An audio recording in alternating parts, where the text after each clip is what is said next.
The spacecraft was a long way from home. I thought it might be a good idea, just after Saturn, to have them take one last glance homeward. From Saturn, the Earth would appear too small for Voyager to make out any detail. Our planet would be just a point of light, a lonely pixel. Hardly distinguishable from the many other points of light Voyager would see, nearby planets, far-off suns. But precisely because of the obscurity of our world thus revealed, such a picture might be worth having. It had been well understood by the scientists and philosophers of classical antiquity that the Earth was a mere point in a vast, encompassing cosmos. But no one had ever seen it as such.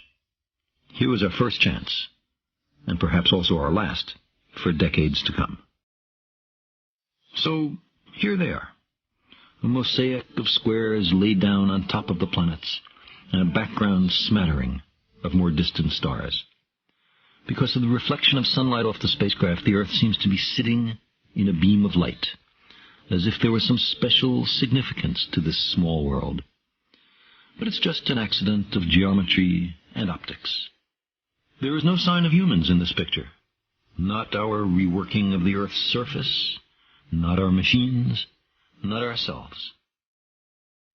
From this vantage point, our obsession with nationalism is nowhere in evidence.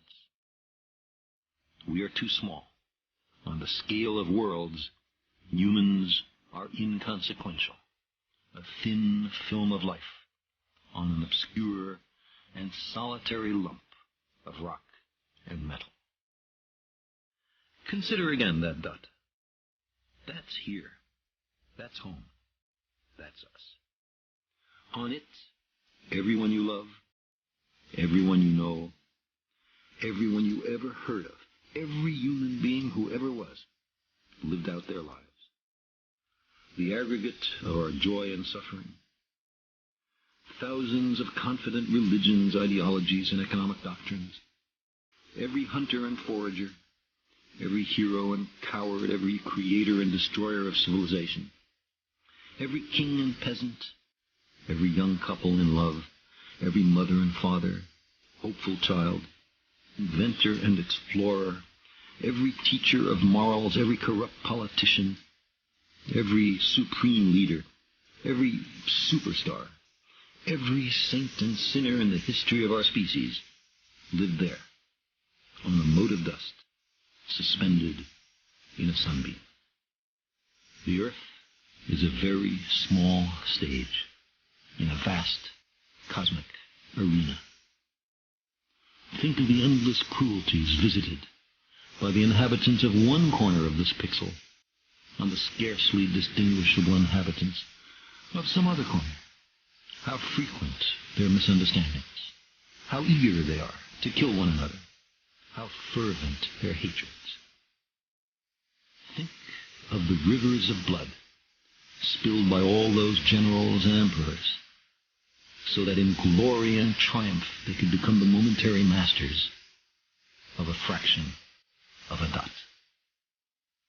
Our posturings, our imagined self-importance, the delusion that we have some privileged position in the universe, are challenged by this point of pale light.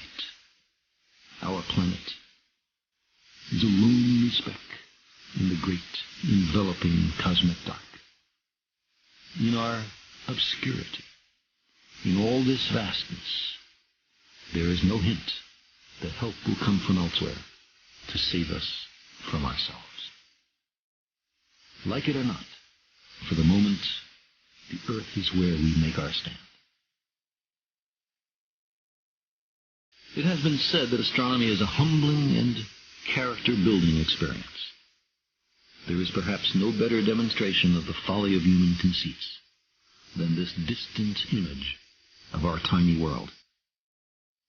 It underscores our responsibility to deal more kindly with one another and to preserve and cherish the only home we've ever known.